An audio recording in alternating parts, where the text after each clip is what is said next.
आप सभी को मेरा प्यार भरा जय श्री कृष्ण। क्या शास्त्रों के अकॉर्डिंग इंटरकास्ट मैरिज करना पाप है या हिंदू इंटरकास्ट मैरिज ना करने के पीछे कोई लॉजिक है या ये कोई एक सामाजिक बुराई है? तो देखो, आज का जो कास्ट सिस्टम है वो पुराने समय में नहीं था, पहले वर्ण व्यवस्था थी।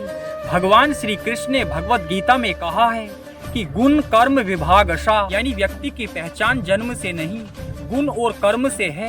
अब अलग वर्ण में शादी नहीं होती थी, तो इसका रीजन समझो। मान लो एक क्षत्रिय स्वभाव वाले व्यक्ति की शादी एक ब्राह्मण स्वभाव वाले व्यक्ति से हो जाए, तो क्षत्रिय का स्वभाव है युद्ध करना, राज्य की रक्षा करना और शस्त्र चलाना, लेकिन ब्राह्मण का स्वभाव है शांति, पूजा पाठ, वेदों का अध्ययन और अहिंसा। तो अब आप सोचिए कि अगर पति पत्नी में से एक इंसान दिन रात युद्ध, राजनीति और तलवार की बात करे और दूसरा शांति, मंत्र और शास्त्र की बात करे, तो उनके विचारों में तो रोज महाभारत छिड़ेगी, क्योंकि उनकी लाइफ स्टाइल में प्राथमिकता अलग अलग है। बस इन्हीं विचारों के टकराव को रोकने के लिए एक समान वर्ण में शादी का नियम बनाया गया। लेकिन बड़े दुर्भाग्य की बात है कि आज वर्ण व्यवस्था खत्म हो चुकी है और जाति व्यवस्था आ चुकी है। आजकल लोग शादी विवाह के लिए गुण और कर्म नहीं बल्कि सरनेम मिलाते हैं, जबकि शादी के लिए सरनेम नहीं अपितु गुण और कर्म मिलने चाहिए भाई। और पहले हिंदुइज्म में वर्णा सिस्टम चलता था। वर्णा एक संस्कृत वर्ड है जिसका मतलब है चूजिंग योर ओन वर्ड। जैसे स्वयंवर होते थे तो स्वयंवर में सारे लोग पार्टिसिपेट कर सकते थे, उसमें कोई कास्टिज्म नहीं था।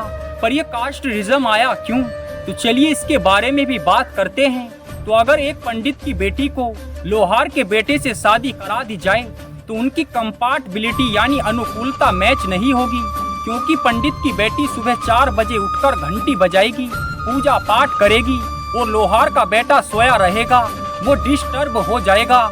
बहुत सारे ऐसे कंपैटिबिलिटीज इशू आ जाते थे, इसलिए कास्टिज्म आ गया कि पंडित की बेटी पंडित से ही शादी करे और लोहार का बेटा लोहार से ही शादी करे। तो ऐसे ये कास्टिज्म आया था। तो आंसर आपको मिल गया होगा कि इंटरकास्ट मैरिज करना शास्त्रों के अकॉर्डिंग कोई पाप नहीं है, लेकिन कंपैटिबिलिटी चेक कर लेना बहुत जरूरी है। और वैसे भी भीम और हिडम्बा के पौत्र बर्बरीक की तो पूजा की जाती है। तो भीम एक क्षत्रिय थे और हिडम्बा एक राक्षसी, और उनके पौत्र बर्बरीक के कर्म बहुत पवित्र थे। और हिंदू धर्म में जातिवाद का प्रत्यक्ष उल्लेख तो कहीं नहीं है, पर मनुस्मृति में 4 वर्ण जरूर बताए गए हैं, यानी ब्राह्मण, क्षत्रिय, वैश्य और शूद्र। ये वर्ण कर्तव्य और व्यवसाय के आधार पर है। ऐसे 2 वर्ण के विवाह से हुई संतान को वर्ण संकर कहा जाता है, जिनमें गीता के अनुसार धार्मिक बुद्धि नहीं होती, जैसे रावण, कंस, दुर्योधन आदि। माना जाता है आपकी जाति आपके कर्मों और विचारों पर निर्भर करती है, पर कलयुग में किसी के कर्म को जानना मुश्किल है भाई। तो आपको क्या लगता है कि सनातन धर्म दूसरी जाति में विवाह की अनुमति देता है? तो चलिए अब जानते हैं कि इंटरकास्ट मैरिज करने का साइंटिफिक रीजन। तो इंडिया में सेम कास्ट मैरिज काफी कॉमन है। हर इंडियन पेरेंट्स यही चाहते हैं कि उनके बच्चे उन्हीं की कास्ट में शादी करें।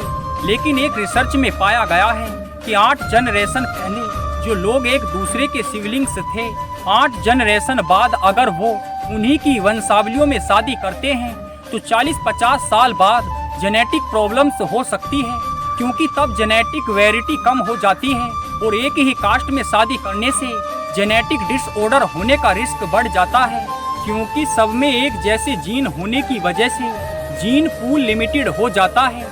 ऐसे में जेनेटिक डिजीज एक जनरेशन से दूसरे जनरेशन में ट्रांसफर हो सकती है।